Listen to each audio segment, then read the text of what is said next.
You Why leave do tomorrow? I thought you leave Wednesday. Today's Tuesday. Tomorrow is Wednesday. I don't know what day it is. I'm so confused. that? And the day after that is Thursday. Yeah, thank you. Thank you. This is how weeks work, David. Welcome to the Julian calendar.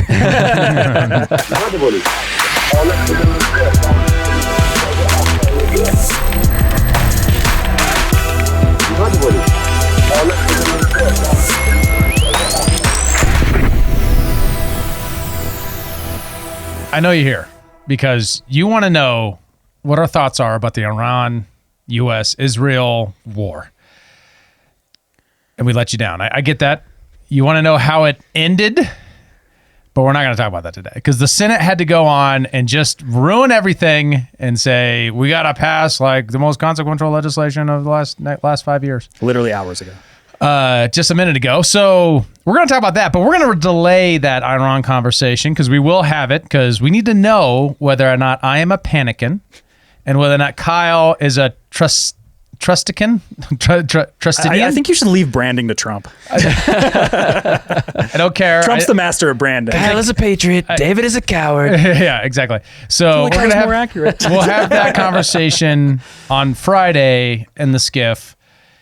So keep an eye out for that. It's going to be a good one. Sure. But today we're going to talk about the big, beautiful bastard bill. Yes. And if you are mad that would be the BBBB. That is the BBBB. I'm a quad B guy. Yeah. It's bigger and better. And if you're mad about the fact that we're not going to cover Iran today, then you should write to your senators and representatives and tell them that they fucked up and they shouldn't have voted for the BBB this morning. Actually, they read our comments, I hear. Our senators and reps? Yeah, so you should probably go into our comments and let them know how you feel about the BBB. That might be the most effective way to contact your congressman. Yeah, That's right. Everybody's always questioning, like, I don't know how to make a change in the world. I don't know how to change politics. It's crazy, but we surprisingly have some senators in our comments. Very influential They're podcast. checking it right now. We need to make some sock puppet accounts. It's just like Tom Tillis, like, I'm retiring. This BBB is stupid in our comments. Yeah, that'd be perfect. I love it. Okay, so the BBB, the Big Beautiful Bill, stirred up a lot of controversy. It took a long time to get to this point. Obviously, there were provisions that were inflaming social media for the last several weeks as this thing was being debated. And it changed forms so many times, we kind of need to go through and recap what in it was in there originally that changed, what got removed, what actually made it through ultimately. So why don't we start with with the bill itself, it passed today. How did that go down? So, to describe the overall picture of it, 940 pages, passed 51-50 with Vice President J.D. Vance coming in to do the tiebreaker, which is the role of the Vice President in the Senate. And, the no votes really came from 3 Republicans and all the Democrats. It was Susan Collins, Rand Paul, and Tom Tillis. Interestingly, Tom Tillis announced his retirement when he was giving his speech about the bill. And largely just to shortcut it, basically he says, when Obama came in and said, you're going to be able to keep your doctor and you're going to be able to keep your insurance, but we're going to pass Obamacare, it's going to make everything better. And then that didn't happen. Democrats got devastated between 2008 to 2010.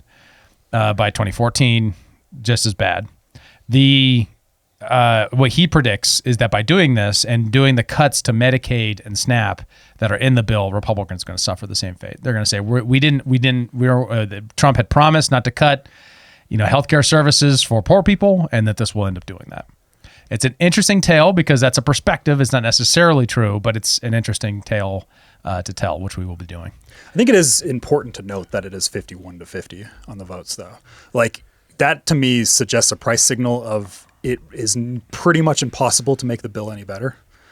Like, there's no changes to be made. Market equilibrium within Congress right now? Well, that's actually kind of the thing is, like, how many votes lately, like, on important bills? I feel like there's been so many, like, even going back into when Kamala Harris was vice president, are settled by tiebreaker. Like, there's, like, a shocking amount of bills that keep getting decided by tiebreakers. To me, all that says is it's incredibly partisan. Yeah, but also because, like, there have been people who have been holding up the bills in committees and this or that committee. Like, Lindsey Graham was holding up the bill in committee until the Iran strikes happened, right? And then all of a sudden it's like, oh no, it's out of committee now. Right? Like, Unbelievable. Like these are the domestic politics situations that are happening in this situation. I think that's important to always have it in context here. Not to drag us into Iran, but is that why we struck Iran at the end of the day? It wasn't Bibi. I don't think that's the only reason. The tax cuts. Like I don't think that. I think that's like a relevant piece of data that's there. It wasn't BB. It was the BBB. Yeah, right. I think that's a relevant piece of data is that he was holding it up during this time period. I mentioned this on our last episode. I remember. Before, but that is the case. Like it's like understanding the realism of the political realities in place is like I always want to kind of stress that is the tax cuts are incredibly important and they're really good, but then there's like the increased deficit, which is really bad, and there's like a balancing act to be had with understanding the BBB. Kyle, you're wrong. The Trump administration assures me that tariffs and the roaring economy this will create will not make a deficit problem. Roaring economy. That sounds familiar. Where have I heard that before? It's like some New Deal shit. Well, that was the Roaring 20s. Well, I mean, I'm just thinking. I'm thinking back to and the Roaring 20s were quite. When was the last but time it was we set were told off by a budget cut and a tax cut? Right under what was his name?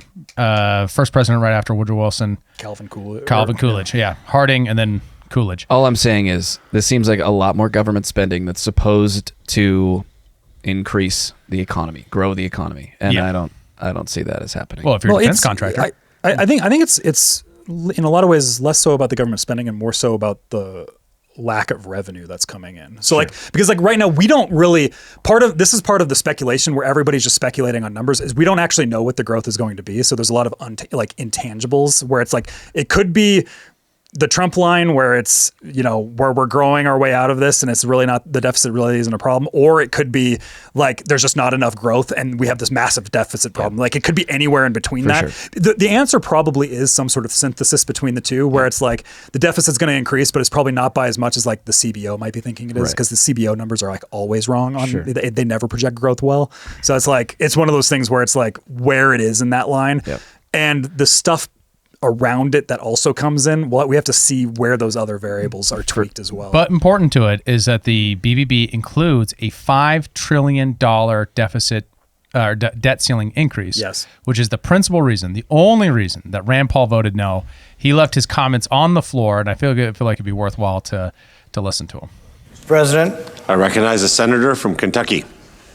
In deciding whether to vote for the big, not so beautiful bill, I've asked a very specific question.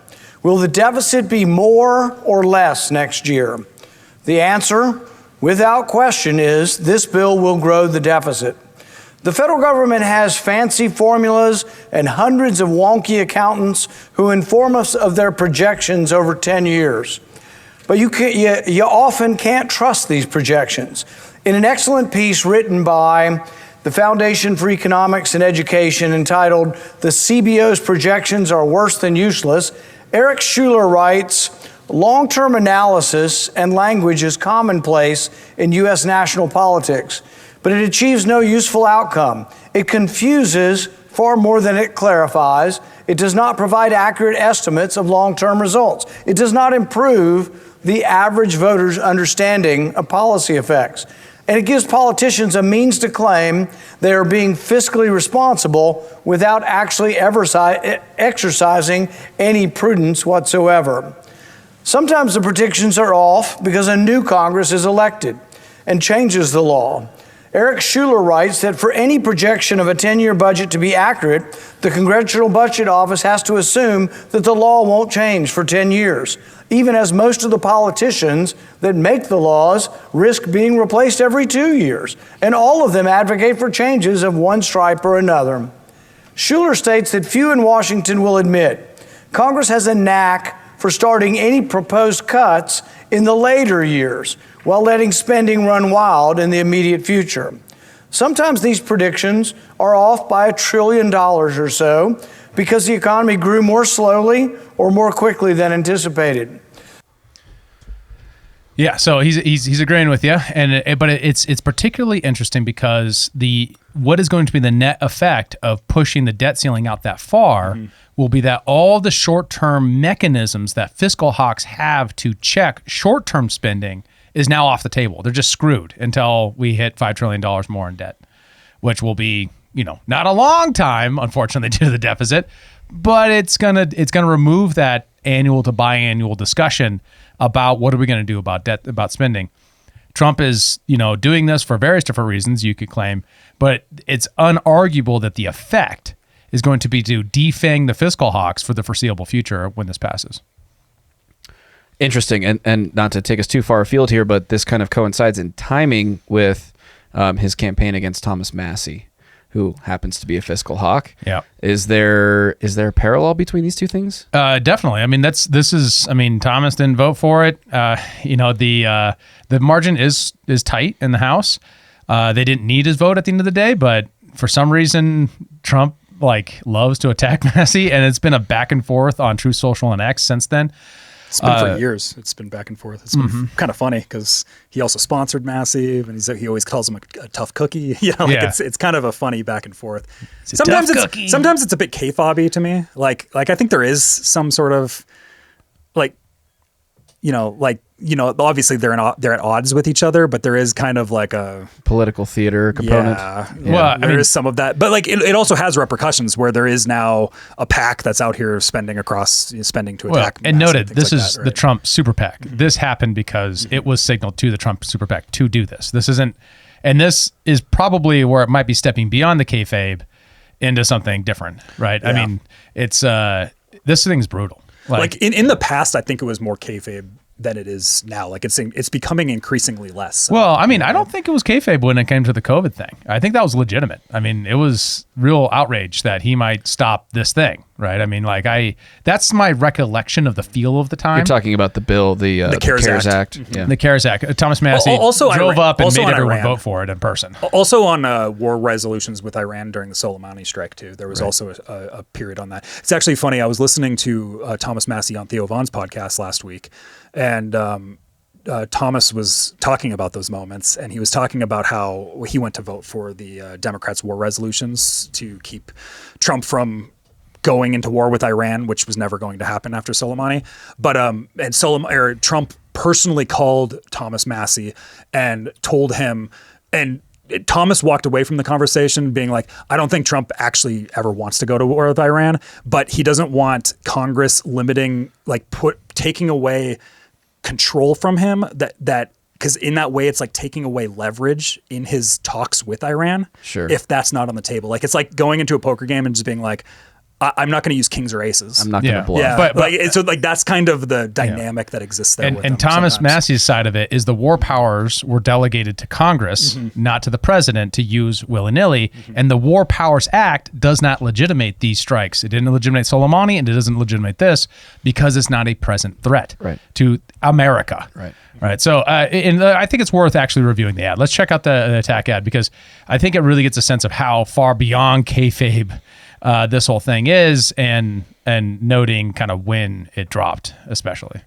What happened to Thomas Massie? President Trump is banning sex changes on minors. Massie voted against it. President Trump is cutting taxes and saving Kentucky families $10,000. Massie voted against it. President Trump is securing our border and deporting criminal aliens. Massie voted against Trump again. And after Trump obliterated Iran's nuclear weapons program, Massie sided with Democrats and the Ayatollah. Let's fire Thomas Massie. MAGA Kentucky is responsible for the content of this effort. What? Jeez. Yeah. And note that dropped on the anniversary of Thomas Massie's wife's death. Oof. Yeah. That's a low blow, man. That's fucked Those up. are low blows. Those are way beyond the pale. I mean, even for attack ads in politics. Do you think the wife's death thing was coincidence, or do you think that was purposely planned to be put on that? Few things are, and when it comes to dropping ads. I didn't realize it happened on the same day. Yeah. Few things are coincidence. Yeah. I Possible, but I doubt it. It is just one of those things. This is all happening during the BBB stuff, so there is kind of a small window like that. may or may not be coincidence. I don't know if it is. Well, and I think the larger argument probably There's probably going to be PAC, more ads that come too. So Yeah. that feels more coincidental. The reason to drop it now is to take advantage of the media cycle of it, to get eyes on it, and then specifically not to change Thomas Massey because everyone knows you're not gonna. No, you're not going to. It's about cowing other Republicans in the House from getting upset about what happened to the BBB in the Senate side. And that is honestly what Thomas Massey predicted, which is that there were changes, and we'll review those, and there were failed changes, and there were a large amount of things that were used as carrots for Republicans to vote on in the House side that were removed on the Senate side. Well, let's get into those. So what things were changed in the bill? Well, so the remittance tax, which was interesting because we had a good dialogue about this on the House side. 5%. And remittance taxes, there are taxes on the transfer of money out of the country. Yeah. Usually like affecting, immigrants usually come in, work here for higher wages, then send the money back home to their families, Right. that type of thing. And I actually think when we talked about that, I think we had said that it's likely going to be changing in the Senate is that price. Because I know I saw one senator was like, I'm going to try to make it 15%. But then I also saw like most of the dialogue was like 5% is going to be too high. It's probably going to go down to like 1 or 2%. And yeah, that's what think about happened. like a bargaining chip. Yeah. So that's down to 1% from 5%. It's still gonna, it's not trivial in aggregate when you measure the amount of money going out, and it also might chill out Mexico a little bit. We'll see, because we are theorizing that some of that was one of the dynamics that was existing there with the Mexican president she was like encouraging the riots that were going on, and then like softly fell back. Peaceful protest, Kyle. Yeah. Peaceful protest. Yeah, it was just kind of peaceful interesting. riot. That Yeah. in itself was interesting. Yeah. But will this kind of temper that a little bit and improve potentially better deals with Mexico? That's kind of what it'll seem like, right? For sure. What else changed? So the salt tax was changed. What is the salt tax? The salt tax is on high tax states. You're able to deduct your state taxes from your federal taxes. So it lowers your total taxable liability. Gotcha. So the House had $10,000 where it's like triggering at. It's now up to $40,000, but only for households making under $500K. So the very wealthy, that it's not going to change their salt tax as much. Gotcha. So that's probably in that, it is what it is. And that's only for 5 years. So this is another one of those short-term things. Now, what it's going to be is that the game theory of these short terms that was in 2017, that is in a lot of these, is keep this in mind. This is only for Republicans to have something to run on, keeping the salt tax so that they can then get moderates to win those Senate seats in high tax states and high blue states. So just to be clear, the amount that can be deducted from your federal taxes based on your state taxes has been increased so people can deduct more? Yes. Okay. Yep. So it's net a tax cut, if you will, for those households that qualify. Correct. Got it. Right. So it boosts the child tax credit from $2,000 to $2,200. Marginal. I love it. 10%. Small potatoes. That's fine. I can do a lot with $200, Kyle. It's just like it's not a massive change. Yeah. It's like we got to get more 200 for us to get whatever we need. Like it just seems like a funny. Think about this. partnership. That's $600 for me. That's $800 for me. I'm Jeez, not saying it's not forked that. significant. It's just like it's one of those things where you're just like somebody was in there fighting for that extra $200 is more so what I find funny. The senior tax deduction increased from $4,000 to $6,000 for taxpayers over 65s with a phase reduction for higher earners. What's senior tax deduction? So that's taxes on Social Security. Oh, gotcha. So Why do you pay taxes on Social Security? We don't need to go down that rabbit hole, but that seems ridiculous. Well, this is actually one of the Trump campaign promises was that there would be no taxes on Social Security. Yeah. But when the bill was going through the House, this was a large part of it. There was people were trying to get it in, but they just couldn't manage to make it work with the who was voting and stuff like that. I know this was a big part of the dialogue during the time. I didn't mean to interrupt. Sorry, buddy. No, it's good. The taxes work more like an IRA than a Roth IRA. So you don't pay taxes going in; those are just deducted from your paycheck. So taxing on the way out is taxing that old income. That's the argument for taxing Social Security. That's why it's traditionally been that way, and that's before it pre-exists Roth IRAs by 50 years, right, or something like that. I can't remember exactly when Roth IRAs came into being, but it's something like that. So the Medicaid provider tax changes also changed. There's a provider tax cap. Reductions are delayed and phased. The caps gradually lower from 6% to 3.5% by 2031, rather than a steeper immediate cut. All right, what is a Medicaid provider tax? It is the tax on the provider of a Medicaid service. So doctors who accept Medicaid for insurance? Yeah. they would pay taxes on those services that they offer under Medicaid. Yes. And so their tax rate for providing Medicaid services to the public has gone down. Yes. Seems good. Yeah. But it more gradually goes down over time now. It was just getting cut. I see. And that's kind of a common theme. It's Yeah. also true for like the green stuff.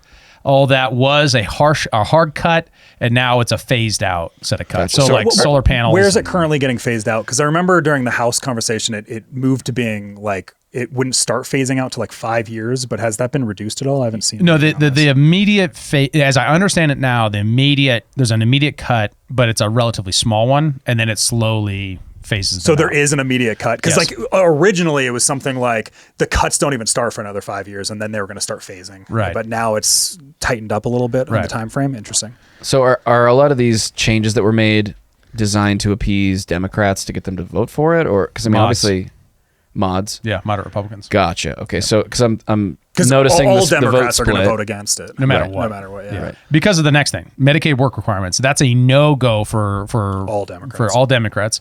And Which this is the interesting thing. which is what? So it just requires that if you're between the ages of like 18 to 30 something, you are able-bodied young adult is what it's categorized as.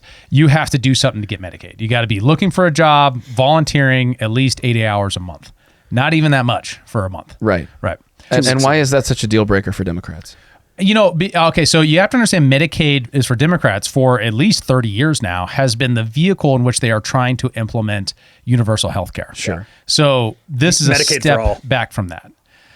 When you think about it in terms of their macro strategy, there really isn't anything else there, right? They don't really have another backup strategy. So by removing these people, this is 80 million people that are currently receiving Medicaid to subsidize their insurance or outright have their insurance coverage. About 11 million people out of that 80 million people would be affected and probably fall off the rolls if they did not do something about it. Now, this assumes they literally continue to not do anything. Correct me if I'm wrong. And no, these are not people on disability, right? That's a completely different No, like program. able-bodied people. And correct me if I'm wrong. Didn't the lack of work requirements become a thing during COVID? Wasn't that like a COVID thing? Oh yeah, that happened. There was some massive. Kendall would know. I remember we were talking to him. There was some massive restructuring of Yeah. Medicaid that happened due to COVID, and a lot of this is like taking the COVID Medicaid stuff back. Yeah. Well, I mean, and a lot of states implemented work requirements. There was the Supreme Court case about that and basically said that states could do that because it's technically a transfer program to the states to run Medicaid. So a lot of states implemented work requirements. Montana did, a lot of like Arkansas. But Well, because like during COVID and just people losing their jobs and things like that, Medicaid just became way more prevalent for people. Like just way more people came into this. So this is trying to get those people who really don't need to be on Medicaid realistically off Medicaid because they just started they're like, oh, I'm just going to stay here. Well, like and that kind of became what happened. And there's lots of blue states where that's been the true since 2017. Like they passed Medicaid expansion immediately, and they've been running that ever since. So there's also a $35 co-payment that can be charged to patients using Medicaid services.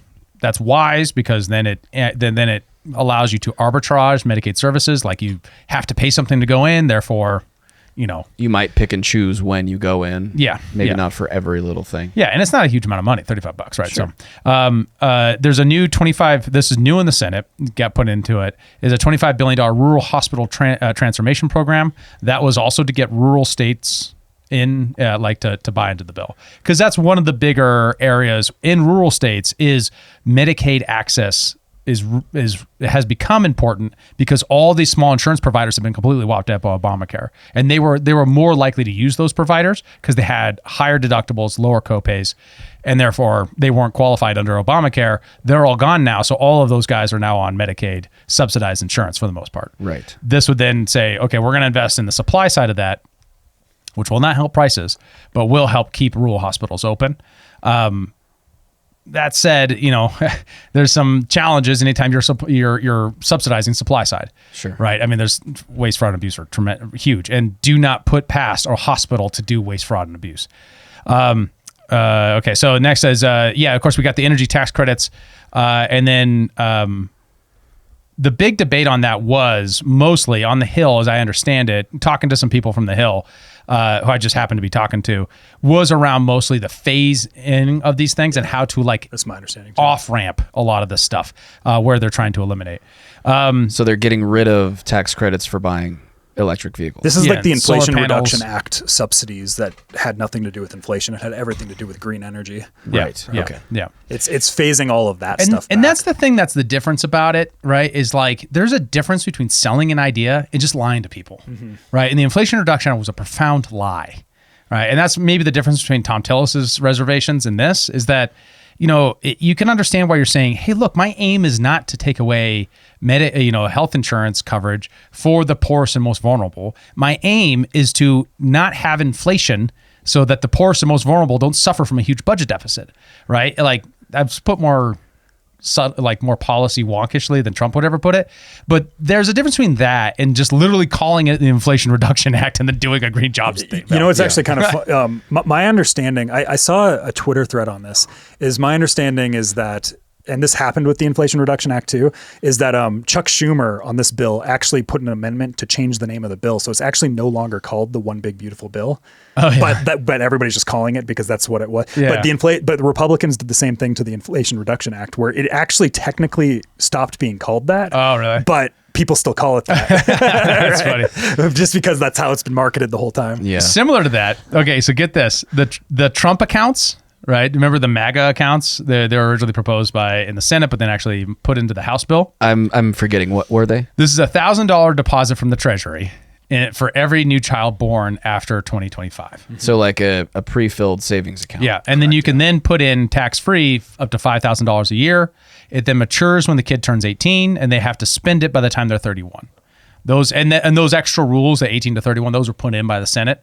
But there's a specific thing that it was allowed. People could call it like anything, right? It was like the basically the administration could decide what they're called. The bill now says they have to be called Trump accounts. Dude, he's a master of branding. That's what I'm trying to tell you. He understands branding. You could just see yourself in the year 2050 being like, I don't know, I got to put another $1,000 into the Trump account. Jeez. Who is Trump, Daddy? Well, I was a Trump Republican, kids. Not like these gosh darn Republicans they have these days. branding. I gotta tell you though, I mean, such good pettiness just knows no bounds. It's like so many senators and stuff do this. Is like there's all these bills that are always named after senators and things like that too. Sure. Like this isn't abnormal. It's true. It's just like, who fucking cares? I do though? find it hilarious though. It's ridiculous. All right, what else we got for changes? That is. Okay, where were I? Completely forgot. Yeah, it's okay. So it's and then important for rural states, and this is important to understand the dynamics between the House and the Senate. The House is much more sensitive to urban issues and urban centers, right? Because more of their population comes from that because there's population adjusted by district. The Senate typically embodies more rural concerns. So you get the rural hospital bit, and then you also have an extension to a new exemption to this estate tax, which it says single individuals, the exemption is now increased from from about 14 million to 15 million, which is now indexed for inflation, which it wasn't before. So this means that the exemption on properties underneath $15 million in value is now exempted from estate tax. So Okay. if you're selling your farm, you're not going to get murdered in estate tax, right? Or if you're trying to, bequeath those to your kids. Sure. And estate tax covers things other than just real estate, right? Yeah. That's all assets Yeah. being handed down from one generation to another. Right, Gotcha. to your children. Gotcha. So married couples is now from 28 million to 30 billion. Gotcha. So, and then crucially adding inflation adjustment, which is crazy that we haven't had inflation adjustment on the state tax Yeah, before this. that seems reasonable. Yeah, For sure. Yeah. Yeah. So some important and interesting, this took up a lot of the dialogue on the bill, especially in the last 24 hours, were the attempts to rein in Medicaid for illegal aliens. So 14 states that are controlled by Democrats currently allow, through various mechanisms, kind of fuzzy accounting and such, for immigrants for illegal immigrants specifically, to get access to Medicaid funds. To really change that, to really get that passed, Republicans needed 60 votes because it was a policy change to kind of tell the states what they couldn't do with the funds and to end the funny accounting, but they weren't able to get that done. fundamentally. So these Democrat governors, what they do is, because money's fungible, right? They take in the money from the feds for Medicaid, and then they use it kind of all kinds of ways. And one of those ways is that. So they really couldn't actually do that. And it's important to understand that that wasn't done because of, Republicans in the Senate just being soft. That was done, along with everything else we're going to talk about being taken out, was done because of the Byrd Rule. The Byrd Rule says, and in the budget reconciliation process, you can't do policy. You have to just do the financing of the government. Mm-hmm. That's the reconciliation process is what makes this a 51 vote process, not a 60 vote process. So you can't filibuster a reconciliation bill. Does that make sense? Yes. Okay.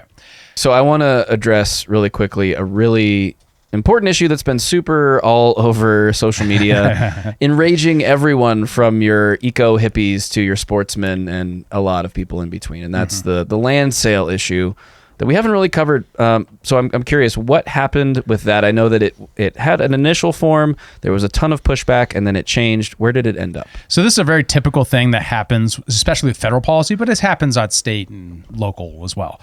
That the battle was fought on the idea, but the idea died in technicalities. Okay, right. Explain so that feels correct to me. I didn't pay much attention to this issue, but that feels like what happened from what I saw on Twitter. Right. Yeah. So the battle was, Mike Lee puts forward this idea that we're going to sell some federal lands that are nearby urban areas so that you can expand into those areas and increase the supply of housing. Okay. With constraints to say it has to be for housing. Sure. And so everyone uses like a video of the Tetons. Yeah. They're like nowhere near any. What I saw is Mike Lee wants to put federal housing projects in Yellowstone. Yeah. That's what I saw on Twitter. Most of this which I don't think is true. Most of this is Bureau of Land Management lands, not and I don't think any of it was National Forest. BLM lands are typically defined by a lack of actual productivity for other uses. They usually have less grazing, less multiple use, less hiking, less everything.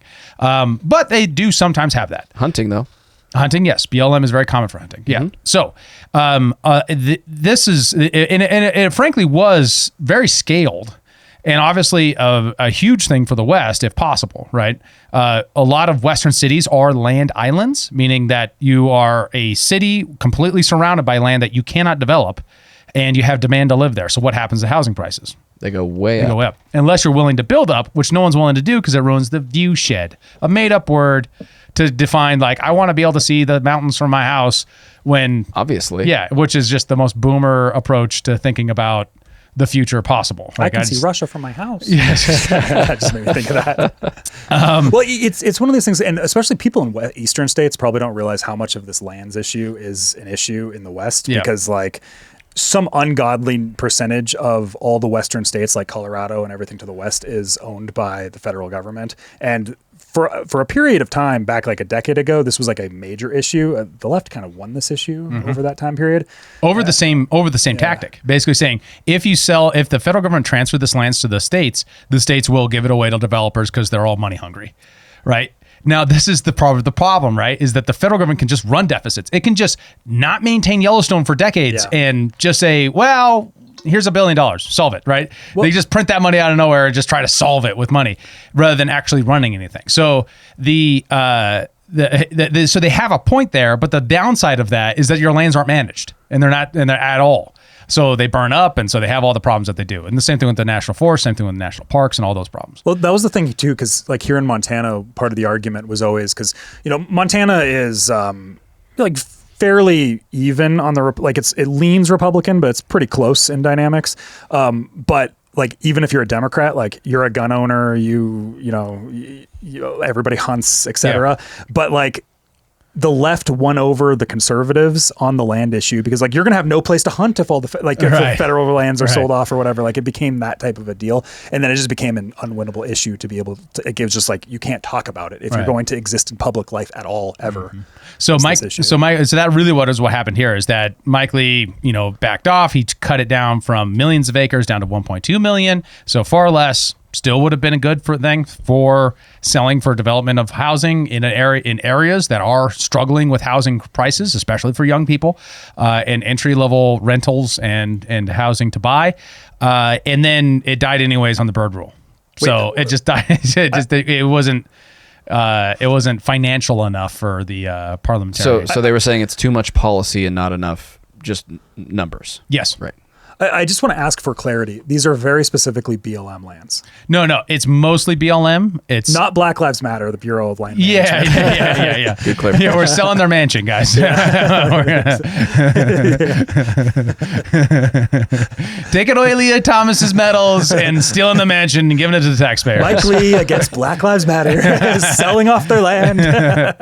So, and this is just one of those things. Like it's a classic example of the idea being just way too far outside of the Overton window for a set of people who just cannot conceptualize. They just think public lands is a good with no trade-offs whatsoever. And for the most part, people who don't have to pay those trade-offs. They're people who tourist on the West, or if they're in the West, they see it as simply that they can't conceptualize anything else. Montana is a very large state, right? With a lot of land islands that cannot be developed right now, and people cannot afford to live 65-70% of it. Yeah. Like it's crazy. But It's I think crazy has to be an element of NIMBYism in this, right? The not in my backyard phenomenon, where Yes. it's like, well, I don't want Montana to be developed, so yeah, keep it in federal hands. Don't allow developers to come in and flood these things with condos and apartments as far as the eye can see. Right. So how do you? Is that a good to those people who see BLM land as something keeping that at bay? Exactly. So you can do that, but the trade-off is your children will not live in Montana with you. Fair. Got to go get work. Or you'll get priced out of your own state. You're right. It really benefits people who come to Montana to play. It does not benefit the people who actually live here and want to raise their families here and actually know their kids and their grandkids, right? Because if you have to move out, because Denver is cheaper living than Bozeman. Crazy. Right? I mean, so if Denver's cheaper, then you're going to go to Denver to live because so that you can afford to live. Yeah. And Montana is now consistently in the top 3 most expensive states for cost of living in the United States. Right. And you'll find that across many areas in the West. So it's I'm not saying that it's necessarily the best policy. It probably should have, I would have been better if it was a land transfer thing or something like that to the states. I still think that's a better idea than the current mismanagement or non-management by the feds. But you never know. We could get that change with better federal management too. But that's going to be costly. It's going to be very expensive. For sure. But I think a big part of the problem with this is because there's a lot of nuance to what you just described. Mm-hmm. But what we hear on the news is they're going to sell Yellowstone to Warren Buffett and he's going to put a skyscraper in there. Or whatever, like the very, very simplified narrative. You know what I mean? He'll probably manage it better. And the problem is probably true. He's good at managing his assets. He really is. He's very good. He's done quite well. But I think a part of the problem is there is so much here in this bill, in this big bastard of a bill, that you can't actually apply any nuance to any of these issues because you have so many things to cover. You have so many things that you have to attack that you have to understand as a voter, that you have to view these things through a very low resolution lens in order to wrap your mind around all of it that we have to address in a very short amount of time. I mean, almost 1,000 pages of legislation here. Yeah. Like that's kind of the problem with these big omnibus, like these just massive gargantuan bills is, there's going to be things in there that you like and there's going to be things in there that you dislike. And as a political opponent, you can attack the things that you dislike. Right. Which is what we saw with the Thomas Massie ad. Like all of those things in reality, if they were just individual bills that he voted on, he would have been with MAGA entirely. 100%. Right. And actually, back to his interview with Theo Vaughn, he said just that they do this just so that they can say, oh, well, I had to vote against it because this thing was in here, or I had to vote for it because this thing was in here. It kind of removes the responsibility of a given legislator from actually voting the way their constituents want because they had to do it because of X, Y, or Z reason. Well, and that's the thing is like the continuation and making permanence of the Tax Cuts and Jobs Act of 2017 is hyper important. One, it's just good in general, but it's also like Trump needs that victory. So then that gives the Trump world a supreme lack of leverage for being able to control the bad things that happen in this bill, because like they have to get this passed. So anybody that wants to get their slice of the pie into there is that they can just be like, well, then I'm just going to vote no, and it doesn't matter. Like, you have to get this through no matter what. Like that's the leverage play that's happening with this. For sure. So alongside that's one scam that is this bill, and there's another scam, which is, in the House side, there was a bunch of policy that everyone who knows the reconciliation process knew wasn't going to make it through the Senate, but was put in there so that House Republicans could then say, well, I voted on it for this, right? And it's a laundry list of really interesting things, right? So a couple of them, the state AI regulation ban was taken out. Now, that wasn't really for any constituency other than big tech. This, my understanding is what this was doing was this was supposed to ban states from regulating AI for a decade. And localities, right? So that's also keeping the data center out of your backyard. Interesting. Right. So preventing states from saying, no, I don't want that here. Or a town from saying, I don't want that here. Or we can't have this kind of AI here. We don't want Google's AI, or we don't want Microsoft's, or whatever. Interesting. Yeah. The REINS Act was taken out. The REINS Act is a bill that requires the federal government to go through a different process when it comes to passing new regulations, basically requiring an economic impact study. A lot of regulations at the state level, I don't know about the feds, but the state level never go through any kind of analysis of what the fiscal impact is for the people whom the bill is meant to regulate. So if you regulate a new thing, say you do the dairy industry, it impacts the dairy industry by, you don't know, it could be $100,000 or it could be $100 million. Right? It could be anywhere in there. So that is passed with the $100,000 regulation is passed with the same amount of scrutiny that the $1 million to $100 million regulation is scrutinized. So what this says is if it passes a certain threshold, it then has to be voted on by the Congress. Makes sense. Yeah. Yeah. That was taken out because of the bird rule. I'm sorry to tell you, Dave, but your favorite part of the bill, I think you were gone for this, Joe, but when we covered the bill like in its entirety during the House time, this was the thing that Dave he was all giddy with joy. This is probably the best part of the bill. It's like no tax on tips, tax on the Jobs Act. Okay, so the suppressor, if you want to buy a suppressor, you have to go get a stamp from the ATF, and you have to pay a $200 fee. The stamp was ruled as policy, so they took that out. So you were going to be able to just buy a suppressor without asking permission. Now you got to put your name on the list, or continue to put your name on the list. But they did remove the tax, the $200 tax. That's good. I'm sure nice. The stamp was lobbied for by the firearms ear protection lobby, because they don't want you to be able to shoot a gun quietly. They want you to have to wear earplugs. You know who probably was the one of the hardest opponents to it was? Who? The silencer, people who sell silencers. Why? The reason why is because they Regulatory make capture. lots of money on getting you through the stamp process. Of course they do. Yeah, it's so like it's a regulatory capture thing. The very people whose products you will be able to buy more freely lobbied against this provision being in the bill because they make money getting you through the regulatory process to buy their product. Yeah. They make more money on shepherding you through the regulatory process than they do on their products. Yes. That's insane. That's insane. All right, think about that. That is exactly what's wrong with our country right now. Yes, sir. Fuck that. Yeah, right? I'm going to play some fucking angry music because that pisses me off. What's even more insane is that a silencer is a muffler for your gun. It does not make your gun more lethal. It doesn't do anything other than It save makes your your gun hearing. more sneaky. Yeah, imagine how dangerous that is. You can be so sneaky. Silencers are still loud. It's like that's what people seem to think. They go pew. You're not. Yeah, it isn't like the Hollywood movies where they're doing subsonic rounds like, like Inception or something like that. That's not how it is. No. It's much louder than that. Yes. All right. So banning federally funded minor sex changes, which is interesting because that was what they attacked him in the goddamn ad. They used that in the Massey ad. In the Massey ad, they attacked Massey on that. It was already stripped out the citizen. That ad was produced before this was taken out. Yeah. Politics is such a dirty game. You guys. Yeah, dude. I feel gross. Yeah. Well, it taints us all. Also, tax credit scholarship provisions. What was this? Yeah, so they were going to do a new tax credit scholarship program. So what tax credit scholarships are is you donate to a registered student scholarship organization. You could write that off in your taxes, like any other C3. but a special program for that so that you could then fund scholarships for students. Who voted or who lobbied against that? These teachers unions, but ultimately it died by the Byrd rule. All right, what's up with this Byrd rule? Okay, so I mean, we know what it is, but Yeah. why does it exist? because the government decided that it needed to pass budgets, and it couldn't pass budgets with 60 votes because there wasn't enough majority for it. So the founders assumed that we would have like diplomats who are statesmen who would debate things and then come to consensus on stuff. They were foolish. Very naive. It worked. Abolish Congress. Kyle, it worked for a long time, actually. The Byrd rule is only like the 1960s. Like, it's not that long, right? Yeah, It's it worked just- for a long time until we fought that Civil War.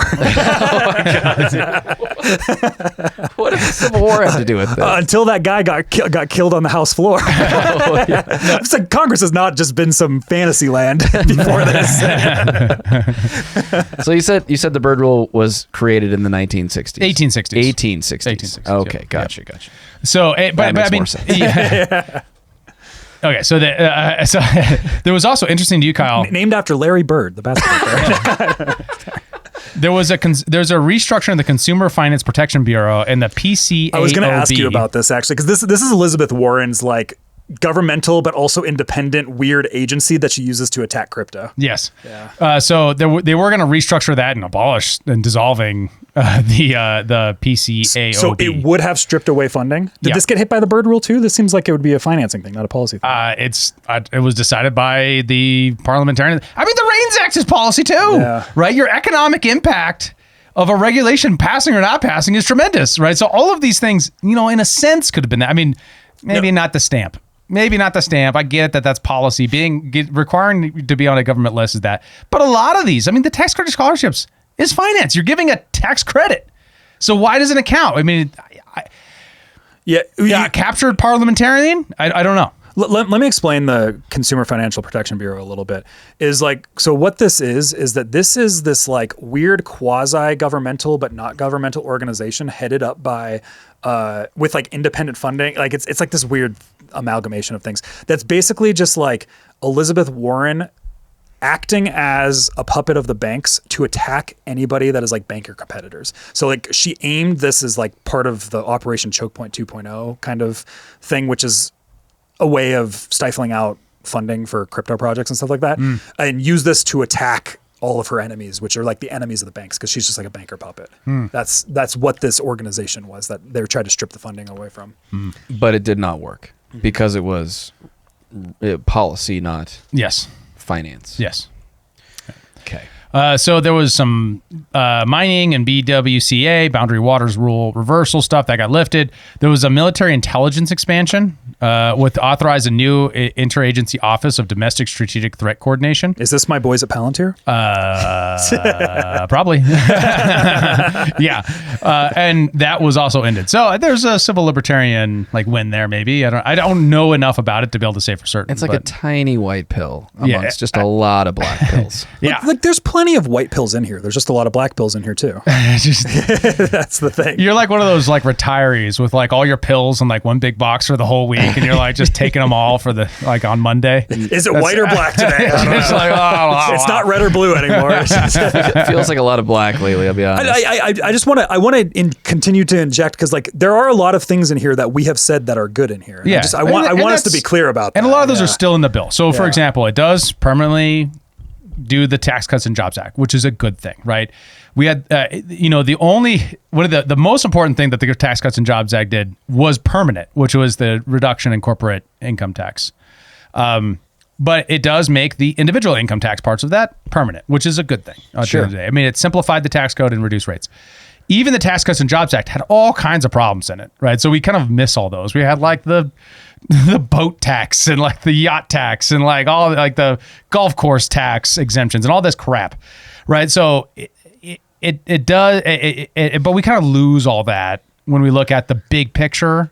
And I think we'll look back on this is that we'll lose some of this stuff, but it's not trivial, right? I mean, obviously what's also still in it, Black Bill, is the $5 trillion debt ceiling. Thank you for mentioning that piece Yeah. of black pill wisdom. Yeah. So there's and then they got the spending. Like $350 billion is still there for Trump's border and national security agenda, including $46 billion for the U.S.-Mexico border wall and $45 billion for our new 100,000 migrant detention facility In Florida? Something No, that was actually old. That was started under Biden. You know that? alligator Alcatraz. Alligator Alcatraz. Yeah. Did you see the comment? Like, what was Trump had this comment. I wish I had it up. He had this thing where it's like, it was something like, well, what if people escape? It's like, well, then they have to contend with the wildlife. Seems like a good deal. It's like, It's wild. and it's Crazy. scary because alligators are scary. But when I read that they have like big snakes, I was like, Jesus yeah. Christ. Yeah, That's Trump's like, terrifying. I wouldn't want to swim through the Everglades. That's what he said to the reporter. Yeah. I'm glad we can laugh about some of this because most of this I'm just like, I'm back to my old jaded libertarian self. I'm ready to quit politics again forever. This is governing, brother. That's how it goes. I know. And by being engaged, we can shape the landscape. Let's And go. you can be engaged by speaking in the comments. Yes. Let your senators know how you feel. What do you like? What do you dislike? Was it too big? Should we do away with omnibus bills? Would you swim through the Everglades? I mean, Yeah. whatever you'd like to tell us. In the Let Ron comments. DeSantis know he's watching. He's watching. He's in our comments. So we got 10,000 new immigration and custom enforcement officers with a $10,000 signing bonus and surge for Border Patrol officers enforcement and deportation actions. So more money for Border Patrol officers, more ICE enforcers. Which does make sense because there's obviously that's not surprising. It's just a bummer it couldn't have been an own bill, right? But you can't get enough Democrats on board. That is the thing. Like this $45 billion for 100,000 migrant detention facility beds, which my understanding is something that they're lacking, which is kind of the reason for super jail over in El Salvador. That's kind of the reason why that's going on, is because Tom Homan's coming here. Is like, I literally have no place to put these people. And so, but $45 billion does seem a lot for $100,000 beds is a lot. And you need to build the things to put those beds. But How much did it just Alligator seems like a lot of Alcatraz money. cost? How much did I don't know. Bukele build it for? I don't know. A lot less. Yeah, a lot less. 100%. But, Yeah. So I mean, it is one of those things where you're kind of like, is that really the price tag of that thing? But we also don't want to do a Bukele thing where it's like your day is sitting on concrete. I on am your knees. totally down for super jail. I don't know what you're talking about. I am not part of your collectivism here, David. Okay.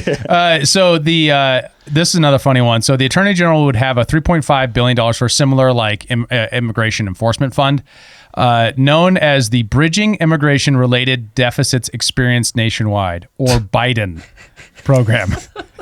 That's amazing. Sorry, I wasn't listening to the policy. I was just listening to the acronym. Yeah. Sorry. Wait, read It's it again. another $3.5 billion for the Justice Department to do similar immigration enforcement. The bridging immigration related deficits experienced nationwide. I love how in order to stretch. fit the R in there for related, they hyphenated immigration related. It's immigration hyphen related so that they could do BIDEN. It is so dumb. I love it's it. just it's such a meme policy, and It's so funny. I mean, I think it's contempt for the American to say $3.5 billion isn't a lot of money, right? I mean, that's a lot of money, guys. That's a lot of money to do more investigations, right? This should be in the millions of dollars, maybe not. You the would think it would billions. be in the millions of dollars, yeah. Yeah. So, and then there is That does make me think that there's some sort of something we're not seeing where that money's going. What do you mean? I don't know. It just seems kind of like, I don't know. government's a cartel sort of thing. Yeah. Yeah. It gives me those types of vibes. Yeah. Yeah. Like they're just stealing our money. Yeah. All the something like time. Yeah, and then Taxation is washing it theft, through their so. systems, right? So she gives it to a nonprofit to do something and to do a study, blah blah blah blah, that sort of thing. Maybe. So one of the I think more interesting policy things that are happening with the bill that isn't being discussed at all, I haven't seen it anywhere, is that immigrants who are asylum seekers would now have to pay a new various set of $100 fees. fee, isn't it? Yeah. I thought it was $100, I think. Yeah. So, and I think the Senate might have diversified that a little bit depending on status, but still very interesting, right? I mean, and that's always been part of the real challenge here is that, even if you're caught, the downside is bad. It's not great because you don't get to come to America and live here, but the downside isn't that big. So an actual fee does maybe increase a little bit of that, but can they pay the fee? I mean, if they're coming here with brand new clothes and shoes and backpacks funded by some NGO, pretty easy to slip a crisp Benjamin in their pocket for the fee. Yeah, if they get caught. I mean, Yeah, but at least we're taxing it now. Yeah, at least the enforcement is creating a little bit of revenue. I mean, Look, Lutnick needs to get like as the Commerce Secretary. No, he needs to get those external revenue coming. not creating revenue because the U.S. government is giving the money to the NGO through USAID. No, but- we're but getting it's our the own money back, Joe. But I believe they're not allowed. I believe they're not allowed Medicaid anymore, though. I think that was in the bill too, right? Like No, that failed. Oh, that was taken out. That was failed. Dang it! Yeah. The music's back. Okay, so the Senate provided $40 million to establish Trump's very long sought National Garden of American Heroes monument. What? So he wants to do that. Okay. He wants a new monument. Great. Well, the left did tear down all of our statues. So we got to replace those. It's just gonna be a big statue of Trump. It's gonna giant gold Trump statue right next to MLK on the mall. I'm going to come. All right, there's a new excise tax on university endowments. Good. I just hate the universities. There's one provision that bars Planned Parenthood from federal funds. I think that might have been taken out. I might have mischaracterized that. $88 million is earmarked for a pandemic response accountability committee. You like that, Joe? You missed. You seemingly missed the thing here that I just know would outrage you. There's a $200 tax on gun silencers and short-barreled rifles and shotguns still in there. No, that did get taken out. Sorry, that was an old note. Oh, yeah, I was confused at one point about whether or not the stamp was in or the tax was in. No, the stamp. I thought you were referring Yes. to the Planned Parenthood stuff. Yeah. when you said that. Okay. And unclear. then this is also interesting because this did stay in. Wait, before we move on go from ahead. the thing you said I might like, because I need it at this point. $88 million for the Pandemic Response Accountability Committee. Okay, what is that? I have no idea, but it sounds good. Is that a Rand Paul thing? It feels like a Rand Paul thing. Let's find out. You know, I certainly think that there needs to be accountability around the pandemic response. But I don't really know how that gets done because all of the people who would have been accountable got pardoned, right? Yeah, and they say Rand Paul is supposed to be calling Fauci up for testimony, which he won't be covered under The pleading Fifth Amendment. Are Biden's pardons? Because there's a lot of the legality on the auto pen over executive orders and things like that. To me, Is that being included with the pardons in the argument there? I wonder. I don't know. I mean, the thing around the pardons and the auto pen to me feels like a little bit of just political bluster. It's like, I mean, I don't know. Like, if you're going to do something about it, like, it seems fairly cut and dried. They seem to know who within the administration had access to that and who would have been a part of it. What are you going to do? I mean, are they just going to call them in front of a committee in Congress and wag their finger and get a soundbite out of it? Like, I just have so little faith in the ability of the government to actually effectuate any fucking change anymore. I'm curious. Ever. I'm curious from the legal standpoint because I believe Trump's taking, like the Trump admin's taking this to court right now. Like this is like a White House court issue. Good. Is the auto pen thing, and I wonder if the pardons are included in that. That'd be something worth looking. I mean, into. I've read that. Are they? Because there's Is so many in such a short I period feel of like time. we covered that earlier on, and I'm just forgetting because it's been months and so Yeah. much has happened Yeah. since this administration. But yeah, So I have it. The PRAC was established in it's like What? Iraq. the PRAC with a C, not a Q. R. Kelly's favorite. Iraq. was established in March 2020 under the CARES Next Act. to the baby oil. Oh my god! So I haven't So- listened to a single word you said. It was established with the CARES Act to provide oversight for federal pandemic relief spending. Now, this is the most crazy federal bureaucratic bullshit. It operates within the Council of Inspector Generals on Integrity and Efficiency and consists of 21 federal inspectors, inspector generals, tasked with promoting transparency of approximately the $5 trillion in CARES funding, investigating fraud, waste, and abuse, and mismanagement of the programs funded by the CARES Act. And that's like Paycheck Protection, the Healthcare Enhancement Act, Families First Coronavirus Response Act, or Coronavirus Preparedness and Response Supplemental Appropriations Act. Fuck it. What's the acronym there? Yeah. It's got to be an acronym. Something that long has to have an acronym. Yeah, well, it didn't have good meme power. Coordinating oversights among IGs and federal, state, and local partners, and mitigating marriage deaths. So this is like trying to find and prosecute people who misuse their COVID funds. Who went and bought Lamborghinis with PPP funds? Yes. Yeah. Correct. All right. Yep. Yep. Get them. Go All get right. them, I guess. Let's see how it happens. They better find more than $88 million in fraud. Yeah, and here's another one that you might like because True. That's a good this point. might bring your truck to America. So he is cutting So the way cafe standards work is that you have a fine at a certain percentage of the total amount of cars that you offer that are over or under the new cafe standard, right? So if it's now 26 miles per gallon or 27 or whatever, you can offer some below, but if you offer too much below, you're going to aggregate more fines, right? And so it works by a multiplier. And basically what he did is he took the one part of the multiplier and he made it 0. So the total amount of fine for violating cafe standards, if this passes, Is zero. Effectively means- ending cafe standards. Which Now like a recommendation, like your car should be this many miles per gallon.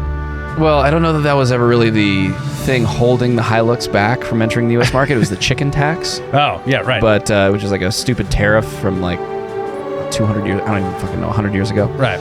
I did see something come up. I remember it was on an episode you weren't on, Joe. The chicken tax showed up on something that we were covering at some point. And I was like, it was like a week after you had explained this chicken tax thing with your truck stuff. And what was that? I don't remember. There was something we covered, and it was like that chicken tax just like popped up in the research for it. It's one of the more silent but deadly. I had never heard of it until you pieces mentioned it on that episode. Bullshit bureaucratic nonsense that's ever existed. Primarily because it keeps the Toyota Hilux out of the U.S. market. Yeah. Oh no, it had to do with one of the trade deals. It was when I was covering all the trade stuff. Is that it was something that was subject for change on a trade deal? Because who was the chicken tax with? Well, it was a tax. England. I believe it was England. Yeah, it was when I was covering the Starmer. The trade deal when the UK was the first to rush in for a deal with Trump. It's like I think it got removed or something, or it's part of the deal. We will have to fact check this. It's part of the negotiations. Any emotion around this because I am too tired of being. I can't remember. Go back and listen to the episode where we switched. talked about Starmer. I believe it's in there. It's in the Starmer episode. So this, what the real impact of this could be, if it stays in the bill towards the end, who knows, is it would effectively mean. So our car companies around the world still sell old engines. Right? Like you can buy a brand new car in India that has a 2001 Ford engine in it for like 10 grand. Yeah, but you can't do that here because we have emissions fuel economy standards. Because of CAFE. Right? And what does that stand for, CAFE? I can't remember. Don't ask me that. Car average fuel economy. Affordability. car average fuel efficiency. That checks Something out. like that. Yep. Yeah. So heard it here first, folks. That's a fact. So yeah, that's what's interesting about it, is that could mean the production of or importation of more cars into the United States, therefore a leveling off of prices or more affordable options for new cars. And just think about, and what the ironies of that though, Joe, is one of the unintended consequences of CAFE standards, why it actually results in sometimes more pollution, is that means you hang on to older cars longer rather than getting rid of it and buying a new car with better fuel standards, right? Mm-hmm. So you could buy $10,000 for a 1990s car, or you could buy it for a brand new early 2000s, right? True. Very true. Unfortunately, Kyle, I did just grok this, and the chicken tax on light trucks remains untouched after the trade negotiations. Oh, maybe that's what I said. Maybe I found out that it was something that was up for negotiation and it wasn't changed. Oh, yes. That might have been what I think that's what I said. Yep. I remember talking about it on that episode, though. All right. So that's what's in the bill, and it only took us on an hour to go through it. Okay, so Jesus Christ. let's just do a little bit of recap and analysis of this now. So, I mean, on net, big beautiful bill, beautiful or bullshit? It's kind of neutral in my eyes. Like I said, there's good and bad. I think that the spending problem is probably not going to be as high as a lot of the claims. I think that there's probably going to be some synthesis between these two opposing views. But I think it's still going to be a problem. So if you had to take a side, gun to your head, better or worse, you're picking worse. I'm neutral. You can't be neutral. I think I can be neutral. I can have be a gun to your Switzerland head. in this. You cannot be neutral. You have to pick a side. Which is it? It's hard to say. Like some of it to me is I have to see how some of the other stuff plays out on these other He bills. is such a Canadian. So on some of these other bills, like we still have future things like the farm bill coming up and stuff like that. Like, and there's also measures. I saw Senator Ron Johnson talking about. I've seen him talking about all this a lot, and he's one of the people that has been like a fiscal hawk on this stuff. Is that there's a ton of bills coming in that are DOGE cuts, that are a lot of the things that people wanted in here, but that's not what's supposed to be in here. Yeah. So it's like yeah, but that's balancing using a with all this teaspoon stuff to bail water out of a sinking I'm not saying. freighter. Well, the thing is, I'm waiting. I feel like I need to wait and see what those are. You know what I mean? Before this bill can be judged in its entirety. Like right now, where the bill stands right now, the big problems that I have with it is the deficit side of things. Like I think that those are very reasonable problems to have with it. But I also think that the straight up doomerism that's happening around with it is kind of like. There's like a ideological purity thing that's happening there where it's like, it's not really as bad as I think a lot of people are making it out to be. You know what I mean? Like that's kind of the problem that that's the problem I'm having with the dialogue around it right now. Sure. I mean, you're right. There's nuance to everything, and I agree with that. It's also like if this wasn't going through right now too, it's like taxes would be increasing, like all this other problems, and that's a problem of like the way that I think we do policy. Like there's actually a structural way we do policy in Congress that is like a bigger issue in a sense, where it's like these things are going to keep happening as long as that type of policy, like that type of process continues to happen. I agree. David, where are you at on it? So the DOJ rescission package, which has passed the House but has not been taken up by the Senate, it has till July 18th. Probably will result in about $9 billion total cut so far. Case in point. But there's several of these bills that are coming like that. But it doesn't matter. It just does not matter, Kyle. They could be hundreds of billions of dollars. We just raised the debt limit by $5 trillion. I get that. This is the problem. I get that. Yeah. So I get I that. don't see how you can quibble around with these like, oh yeah, like tax cuts are good. Well, we made this permanent. I get that. Those are good things. But what the fuck are we doing about this debt? But also, like, the thing is in order to figure out the debt problem, like you need a massive restructuring of Congress right now. Like this is an election problem that has to happen. Like, I agree. Like there's a reason why. This is why I said up front. There's a reason why this is a 51-50 vote. But the trick Right? is Like, why that's the this problem. bill is bad is because of all the moderate Republicans who made it bad and all the defense spending crazy Republicans that made it bad. Yes. Not because of Rand Paul and Thomas Massie, the only people being attacked by Trump. So what are we going to see in the midterms? Are either is Thomas Massie maybe losing? Yeah, and all the moderate He's not Republicans. gonna lose. All the I don't think he moderates. will, but you see what I mean? Like that's the only phenomenon. Dude gets like I'm drawing 80% out of the vote. He'll be fine. Well, and that's great, and like again, small win. But like what you're But really we're also looking going to at. divert millions Please of don't interrupt dollars. me. I'm sorry. Please don't interrupt me. I just mean I wanted to unpack that. Somehow they're fighting each Why other. am I even here? No, I wanted to say somehow they're fighting each it's other. not I'm like left cost. scot-free. I just wanted to push back on that, Kyle. It isn't cost free. This is diverting millions of dollars from other districts where you could either pick up seats by defeating Democrats or enforcing better conservatives. But instead, Randy Fine is fine under Trump, and he's a great American, but Thomas Massie is a problem. Right, so we're not going to spend money. We're going to spend money trying to defeat Thomas Massie rather than trying to get more Republicans into office if you're a Republican. That's exactly the point I was going to make. Oh, really? I'm Yes, sorry. That's okay. Oh, really? That's all right. I'll just go fuck Well, myself. I just man. the thing that I'm also All right. trying to paint though here is that there's also a political reality of these tax cuts. Are like taxes are going up like some ungodly number at the end of the year if this doesn't go through. Like so like that's kind of the political reality of the situation where it's like I'm trying to kind of find the gem in the I get it. Like that's kind of the deal that's like the shit sandwich that exists right now that we're all kind of taking a bite into right now is that that's the unfortunate reality of the situation. And there's not really a whole lot of leverage there to be able to fix that problem because there was a deadline that was set, which is the end of this year for those cuts. And now a lot of these tax cuts that are happening in this bill, there's now a future deadline on those because they're temporary until they're voted on and made permanent in the future. Right. And like, this is the problem of these like fiscal cliffs that we keep setting up for ourselves is like, okay, well, now we got to do a new thing. Time to slam all this stuff into a bill again, push it on to the next a few years later. Like we're just going to keep going through this cycle. And that's the unfortunate reality of the situation in my eyes. But it's a reality that is established and enforced by people giving into this process and not insisting better, right? It's the end of the year. It's only July. If they wanted to pass something better, they could have gone through the actual budget process and they wouldn't have these problems, right? This could be that. They could actually, and that's a correct challenge, is they can't actually reform the real problems with the budget. If you go down a little bit, Kyle, onto the, what was that link that I put in there? I forgot to put it up. Just Facts USA, you got to check that out. It has some stuff on the federal budget deficit, and it's difficult to visualize how much of the budget is mandatory spending that has to be changed with policy, and that's why you can't put it into this bill. that is the biggest issue that we have is our liabilities in Social Security, Medicare, and Medicaid. And that wouldn't have passed the Byrd rule, right? So you can't put it into that bill. That's the strongest case from the proponents of the bill. That's the other point I actually But the challenge is that you can't, if you make campaign promises, you can't fulfill. Don't make campaign promises, right? If you can't pay for tax on tips or these other taxes, don't make those promises. And then the American people will vote for these moderate Republicans and then vote for Trump. Right? And then get this result. So, like, who's ultimately responsible?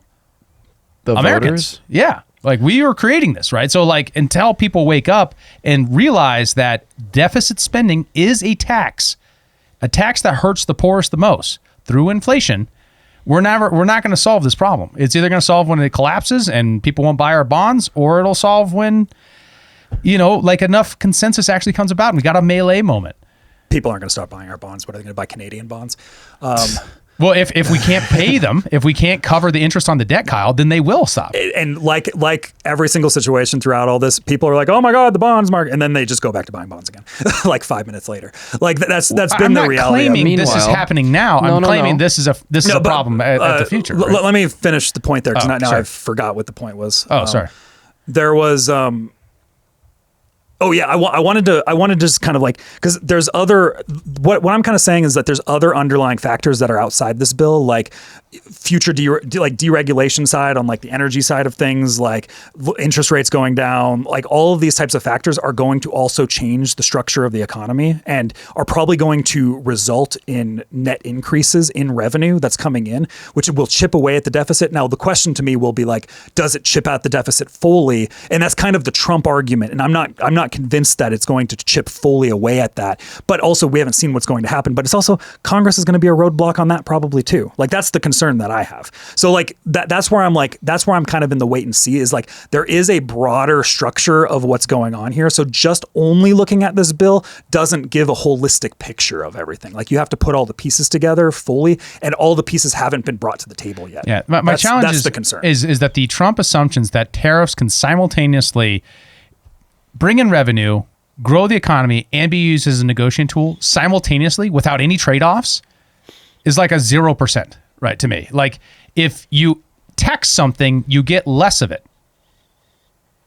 So we're going to have less economic growth with higher tariffs. So then you're predicting, but deregulation, but they don't really see. But there's other variables deregulation around this too. Like, it's not as simple as just tariffs up. Like there's other variables that are happening around there too. Is like there are incentives for manufacturing coming back into America. Now that's going to take some time. It's like there's a concern there, right? Like, well, in like a 10-year time span, right? That's the problem. Is everything is like in a 10-year time span, which will have different Congress, different tariffs, right? But also as like, part of the negotiations, and we're seeing these with the trade deals, and that's where I've been monitoring is like the individual trade deals with a lot of these countries. Is now a lot of countries are reducing their tariffs on us on this or that or thing, and like, so like we're still kind of in that process right now. That's the thing where I'm like there's still a wait and see, and I don't have a fully formed opinion on what's good or evil yet. Right. Like, I'm not even asking you to do that. thing. It's just like trying to judge it in net. Saying you were a senator, would you have voted for it? Like, that's the mental exercise. I mean, and people want that because what they want to see is like, well, did my guy voted for it? Is that a good or bad thing? How do I judge that? Like, that's a natural that's a natural question that I think audiences ask. That's reasonable. But that to me is too short-term thinking. Like, there's still a more holistic picture to digest the whole thing. Sure. To be able to come to a fully formed opinion. Like just criticizing this thing when there's other things that are still on the table is like, without the other things on the table, you can't have a fully formed opinion, in my opinion. Like, in the way that I'm seeing. That's kind of how I'm. Sure, but but Congress is done in the step by step of like voting for this now and then voting for those things later. Well, and that's the thing is like the biggest roadblock to Trump's plan in my eyes is Congress. Well, Congress is the hardest part of this entire battle. And the courts, like the courts just struck down a lot of tariffs. I think almost all of them, with the decision that he can't use IEEPA to do these things. Well, now without congressional approval. Because there's no emergency. What is That was the emergency authorization used to implement tariffs. It's It's what he used as the enforcement for his executive order is the thing. My understanding is that there's a lot of nuance to that though too, and I don't have it at the top of my head. It's being challenged. Yeah. It's gonna still go through the court, but this is because I keep seeing these articles of like this thing happened and it struck down the thing, and then when I actually dig into it, it's always like, well, actually, not really fully. But this is the court process, right? I'm just saying that it wasn't some random federal or district court judge. It was the U.S. Court of International Trade, a specialized court for this, right? So it's non-trivial. Like, it's a bigger step than a lot of the other ones we've seen. So will it still happen? Could happen. Will the Illinois Troy importers case, will that happen? I don't know. But I'm just saying, like, there are lots of barriers along the way. That doesn't mean that when you're trying to make, it's a different question between, is the big beautiful bill a good bill, or is the Trump agenda overall good, right? And I think a lot of people were saying, overall, okay, I'm willing to trust him, right? Especially because his approval ratings among GOP right now are highest that they've ever been too, which is interesting. Right, but amongst everything that's been happening. At the same time, 53% of GOP says that this bill is a bloated spending mess, right? And will he own that? Well, that's the thing. That's the biggest thing to me, is that I'll be curious because if the other stuff around it, like, is like the bill can be a total flop depending on what the future holds in everything else. Right. That's where I'm taking kind of the neutral stance, where I'm just like, wait and see on the everything else, and then we'll have a fuller picture of it. That's my entire stance on the bill. So one last note that I want to make is also that there's political realities that exist. It's just like, again, the Tax Cuts and Jobs Act has to pass in order for the GOP to have any victory. Yeah, like, that's also just a political reality. But they could have done a clean passage too, and they could have passed this as a separate bill. They could have. I don't see how that would. The GOP would not have voted for just extending the Tax Cuts and Jobs Act in a simple one-page bill. I'm doubtful of that. No. This was done so he could leverage the other spending priorities. So he could increase border enforcement. So he could do the monument. So he could do combine this with the no tax on tips and stuff like that. So this was done intentionally. I'm saying I'm doubtful it would have just passed on its own. Without, like, there would have been backroom dealings happening with the mods in Congress. Oh, they would have tried. Yeah, but there would have had to be a bunch of nuances that happened with it. He could just vetoed it and then called their bluff. Of course, he has all the leverage. And then the headlines would be Trump vetoed tax cuts. Right? Yeah. And then the Republicans would take that, and then they would either have to pass a clean one or not. Like, he could negotiate that way with the Republicans. Instead, he negotiates that way, not with the mods, but with the libertarians and the conservatives, right? That's the only people he goes after. So the strategy could have been different, and he could have got a different result, is my point. I have a hard time seeing the strategy being different. Like, that's where I think that there's a little bit too much of like, they could have just passed the bill like without it. I'm not convinced that that's true. Okay. I'd ask you on what basis, but I feel like that's just like an assertion that is just being made. Like, I'm not convinced that's true. Well, knowing what I know about Republicans and knowing what I know about the incentives around the Tax Cuts and Jobs Act, he could have done a clean authentication of that. Of course he could have. All he had to do was call up Mike Johnson and say, I want to clean. It's part of my strategy. And they would have done that. Like, wouldn't they have had to have 60 votes? No, you get done on reconciliation. They don't have to do all this other stuff in order to do reconciliation. They did the Tax Cuts and Jobs Act on reconciliation. I feel like this would have been extremely problematic in like committees and things like that. I feel like there would have been. Don't get me wrong. There would have been a political battle, but it would have been getting shoved into this bill. But it would have been against the mods rather than against Thomas Massey. Does that make sense? And against Rand Paul. I'm not actually seeing the likelihood. And frankly, they only lost Rand Paul because of one provision. He would have voted for the whole bill, even given the deficit, if it wasn't for the debt ceiling increase. Debt ceiling increase. Yeah. Now, this is a part of it too, is like the overall scam, and to answer for me about why this is such a problem of the bill, is it fundamentally doesn't drain the swamp. I mean, what the swamp runs on are these kinds of scams, right? Where they say, the House Republicans get this huge list of great stuff in it, like the REINS Act, right? This was one of the real killers for me. And the stamp, and the silence scam. And then they sign on to the bill and they vote for it based upon that. It goes to the Senate. All those get taken out. And now when they comes back to the side, they'd be like, well, I can't be a flip-flopper.